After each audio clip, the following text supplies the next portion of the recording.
just take an example. Again, the table in front of you, let's say you have a table in front of you and you apply a force on it to move it. Factors affecting friction. So we have talked about it, that frictional force is proportional to the normal reaction.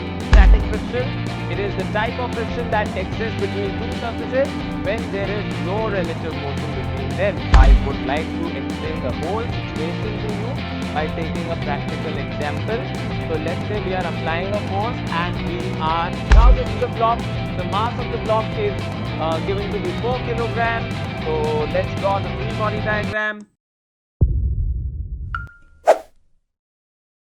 Hello everyone, welcome back to our class where we are discussing about forces. A lot has been talked about forces, about the various types of forces, momentum, impulse, all these things we have introduced. In the last class, we were talking about friction, which is a very peculiar topic, very new, solids friction, that is friction in solids, and then we will also take it towards the friction in fluids, that is liquids and gases. But before we get to that, let's quickly first again revise what all have we talked about in friction. So, the first thing that we talked about, that friction is a contact force. That is, it will only emerge when two objects or bodies are in contact. First thing. Second thing, that friction has two types, static and dynamic. So, the friction that exists between two surfaces when there is no relative motion is the static friction. So, the table in front of you, that is the example that I took, and you apply the force but it does not move. That is the static friction that is preventing it to move, right? But once it starts moving, then we call the friction as the dynamic friction. One more thing, static friction was self-adjusting. It was not constant. Its value kept on increasing as we increase the applied force till we get to the maximum limit of static friction, which is called the limiting friction. Who decides the limiting friction? It is the normal contact. So I am just giving you an overview. You must have seen the previous video about friction, only then this class will make sense to you. Once the motion starts, that is dynamic friction. One last thing that we talked about friction was about its cause.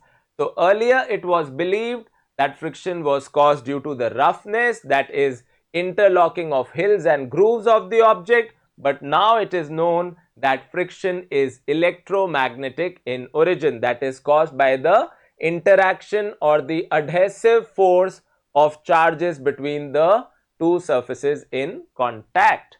Alright, so again we will move towards the friction in fluids, that is the drag force, but still we will continue with more numericals on friction in solids, because we have done a few but there is a hell lot of variety where we can have friction involved. So let's discuss some more questions in today's class and we will keep on doing that. Alright, so put down the heading again, some more questions on friction. Alright, so the first thing, let's say there is a mass of 2 kg rests on a horizontal table. The coefficient of static friction between the block and the table is 0.60. As I had talked about in the last class, that there are two types of coefficient of friction, mu s or mu d. So mu s stands for the coefficient of static friction and mu d stands for the coefficient of dynamic friction. But if there is only one value given, as in this case, then we treat both as the same. The block is attached to a hanging mass by a string that goes over a pulley. As shown, determine the largest mass that can hang in this way without forcing the block to slide. Alright, so let's assume that the mass is m, the downward force that is acting is mg, the upward force is the force of tension. This is what we are talking about, the free body diagram. Alright, but it should not move, that means it is a case of equilibrium. So can we say Ft minus mg, the net force has to be 0, or Ft is equals to mg. See, that is how you learn dynamics, that is how you learn about forces and momentum. by doing more and more of questions. Okay, now for this one, what is the force acting forward? It is the force of tension, which is the same as this, but the friction is going to prevent it from, friction is the force that is going to prevent it from moving forward, right? And this is going to be the weight of it, and this is going to make the normal contact force, which we can write as N or Fn. Alright, so friction acts parallel to the surface and normal contact acts normal or perpendicular to the surface. I hope you are able to understand. Give it a try. In fact, after I have drawn the free body diagram, you give it a try and then compare your answer with mine. I will wait, you pause the video and then copy down the question. Alright, so this one now, so Fn is equals to 2g, of course, for this one. Alright, we are assuming g is equals to 10 meter per second square, but it again depends. If it is given as 9.8, you solve it accordingly. Alright, so now Fn is equals to 2g. So let's calculate the limiting value of friction. Okay, so that is our duty, you know, the first protocol, that you calculate the limiting value of friction. So that is basically the maximum value friction can acquire. Alright, so that is going to be mu n, and since mu is 0.6 and n is going to be 20, so this is like 12 Newton. So this block can experience a maximum of 12 Newton frictional force due to this table. Now, if this has to be in equilibrium, then Ft should not go beyond 12, because if it goes more than 12, then this block has to move, right? So Ft, that is the maximum tension that the string can have here without this block moving, is going to be 12 Newton, and that is equal to maximum mass that we can have times gravity, which we have taken as 10. So the maximum mass that we can hang here is going to be 1.2 kilograms, isn't it?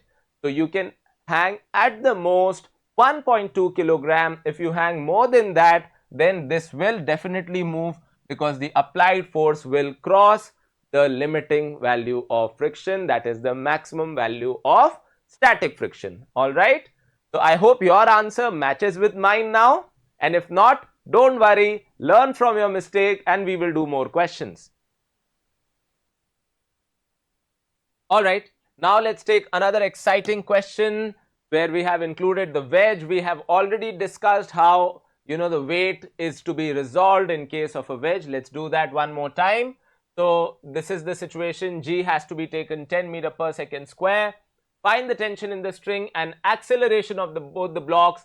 Assume the pulley to be frictionless. Alright, this theta has to be taken as 30 degree. Okay, so let's draw the free body diagram. The force acting downward is 2g. The force acting towards the string is going to be the force of tension.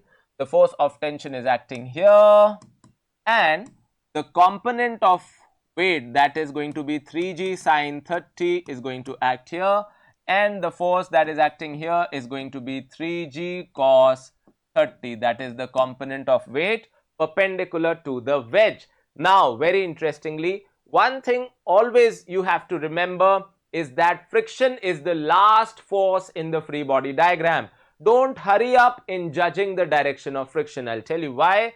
Because, you know, this force is acting here and this force is acting here. So this is basically trying to descend this 2 kg block, while the weight of this is trying to descend the 3 kg block. Now, how would we take the call in which direction is friction going to act? So this is 20 and this is going to be 30 sine 30. So that's going to be 15. So now it is clear that, you know, this force is more than this force, and therefore this will descend and this will ascend. But don't judge the acceleration way too early. I will tell you why. Because the frictional force is acting here, all right, but then friction is able to sustain a force that is equal to the limiting value of static friction. So before you take the judgment of acceleration, let's first calculate the maximum frictional force that is available. So that is going to be mu times of Fn, and mu is like 0.5 and Fn is like mg cos 30, isn't it? So the normal contact force here is going to be mg cos 30. This resolution of force we have already done in the previous class. So this value now 0.5 times 30 times cos 30 is like root 3 by 2. So this will make this 7.5 root 3. Alright, so let's do this calculation very quickly. Let's calculate 7.5 times root 3, and that is giving me 12.99. So let's take it as 13 Newton. So that is the maximum friction that is available.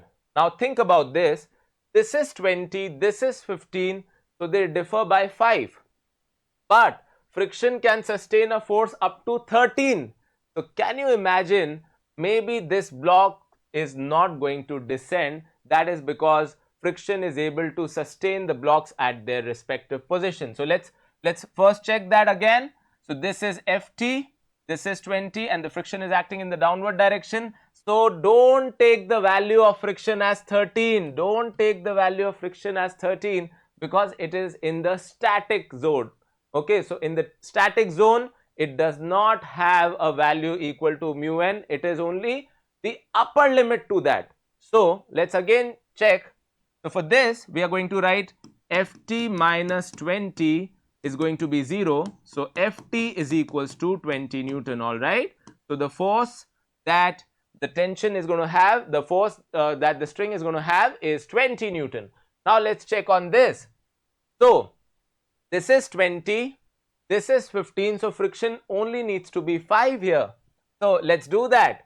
Ft minus 15, that is because of mg sin 30, and minus frictional force equal to 0. How can we make sure that it is 0? Because it is not moving, it can sustain a force up to 13 Newton. So this would have only moved if this tension force would have been greater than 28 Newton.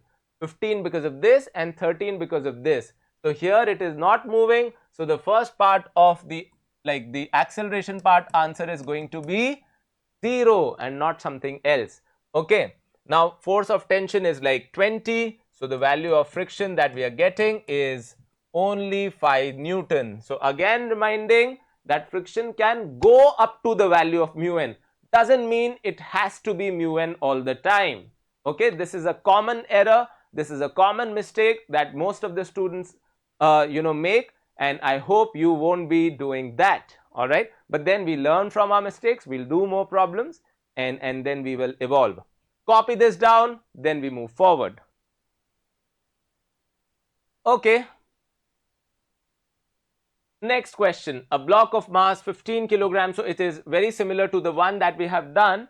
Now what is being asked, determine the largest and the smallest mass m. So again it is very interesting because we are open to both the cases now. Imagine this force, 15g sine 53. You can try it first, pause the video, try it first, then look at the solution. Okay, so we are taking again g as 10 for our calculation convenience. So this is going to be 150 times, so we are taking g as 10, so that's why 150 times sine 53. Alright, so this value I am getting as 119.79. So let's take it as 120. Alright, so this is the force that is pulling it down. Okay, now for this one, we don't know what this mass is, so let's take it as mg and this is Ft. Now let's calculate the value of friction, again repeating the maximum value that friction can acquire. So this is going to be Fn, this is going to be 15g cos 53, alright. So Fn value turns out to be 15g, so let's do this calculation in fact. So this is going to be 150 times cos 53. So hopefully you have done that. So this value is turning out to be 90 Newton. All right. So this is 90. I'm rounding it off to two significant digits. So this is 90 Newton and this is 120 Newton. So let's calculate the maximum value that friction can acquire, and that is going to be mu n. So mu is like 0.4 times 90. So that is going to be 36 Newton, isn't it? So I've done the homework. I have calculated the value. I've calculated the weight. I've calculated the friction. Now they are asking the largest and the smallest mass that we can hang without the blocks moving, that is still they remain in equilibrium. All right, so imagine when you have a lighter mass, this has a tendency to move downward. So first let's calculate the minimum mass. So where do you think friction is going to act? So let's draw the free body diagram separately. So this is going to be how much? 120. This is going to be Ft, okay, and what is the other force? So this has a tendency to descend because this block is lighter. So the friction is going to act up the incline. All right. Any other force that we have missed on? I don't think so. Along the plane, these are the only forces, right? So we can write that 120 is equals to maximum friction that we can have is 36. So Ft plus 36. So value of Ft turns out to be 120 minus 36, and that should be 84, right? 120 minus 36, and that is 84 Newton, right? So we can support this if there is a tension of 84 Newton. So let's equate this to mg. Why do I say so? Because for this one, simply Ft is equals to mg. So from here, we are getting the minimum mass that we need to hang is 8.4 kilograms. So if we hang anything less than 8.4, then this will have to rise and this will start descending. Now imagine if you start putting more mass, then ultimately it will start descending. So now let's do the reverse. In the second case, when we are calculating the maximum mass, the free body diagram will now be very different from this one. Again, the tension is acting here. This force of gravity, the component here is 120, but now the friction will be acting in the downward direction. Why do I say so? That is because now we are talking about the maximum mass. That means the last mass after which it will start descending. All right. So the value of Ft from here, if we put the value of friction, that is 36, turns out to be 156. And now let's equate it to new mass, m max g. So this m max turns out to be 15.6 kilograms. So that is the range. You can hang anything from 8.4 to 15.6, but if you hang something less than 8.4, then it will rise. If you hang anything more than 15.6, then it will fall. Can you think of this whole experiment? Of course, yes, you should be able to relate. That is the good part of mechanics. That is the good part of dynamics. You are at least able to relate with the things because these are the things that you see around and you have already observed. All right. So copy this down if you did not get the exact solution, or take a screenshot of it, and then we move forward. All right. So the next question, again a very similar question to what we have done here. This one where we were hanging a mass to sustain this 2 kilogram mass. Now think about this, where we have taken a chain and we are keeping it on a table, and then we are slightly moving it to the to the outer side of the table, and what happens then is it has a tendency to slip off the table, right? And that is what the question is asking. What is the last fraction or the percentage of the chain that you can overhang without letting the chain slip, right? So let's draw the free body diagram, and let's assume that the total mass of the chain is, let's say, uppercase m, and the hanging part is, let's say, lowercase m. So let's draw the free body diagram. The force that is trying to make the chain slip off the table is, of course, the weight of the hanging part. let's draw the free body diagram of this. So I hope you should be able to relate with that the hanging part is m. So the remaining part on the chain of on the table is going to be m minus m, isn't it? And that is what will create the friction. So I hope you now understand this is in a way trying to move the chain and this is trying to save the chain. So where we can imagine the chain to sustain if the maximum value that friction can acquire is greater than the weight of the hanging part. Now, who creates the normal reaction here? The normal reaction is created by the weight of the part on the table, alright. So, can we write mu Fn should be greater than equal to mg. Now, what is the value of mu? That is 0.5. Fn is like m minus mg and this should be greater than equal to mg. So, g will cancel out and this will become m minus m is greater than equal to 2m. So, can we say m is less than equal to 3m? So, m by m should be less than or equal to 1 by 3 or 33.3%, isn't it? So, that is what they are asking. Find the maximum fraction of the chain that can overhang through the table. So, the maximum fraction that we can overhang through the table is going to be 1/3 of the chain. If you have more than that, then the chain will slip because of its own weight. So, it is very similar to the question that we had done, just that it were two different blocks. Now, it is the same chain having two different sections acting as those two different blocks. I hope you got the solution of this one. Still, I would wait, you copy it down and then we move forward. Alright, the next question now is a two block problem where there is a block and another block placed over it. Alright, so let's do this one. So there is a block of mass 4 kg is placed on the top of another block of mass 6 kg. The blocks are placed on a frictionless horizontal surface. A horizontal force of magnitude F is applied to the bottom of the block. The static coefficient of friction between the blocks is 0.60. What is the largest force so that both the blocks move together without sliding on each other? Alright, it's a very interesting question, lot to learn. So, I hope you can imagine now this is a smooth surface. So, we can assume this to be frictionless and we are pulling this 6 kg.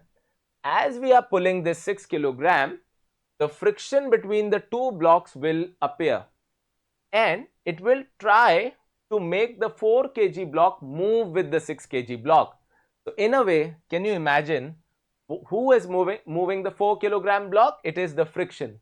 So, most of the times we see friction as someone who will oppose the motion, right? It will resist the motion. It will act opposite to the motion.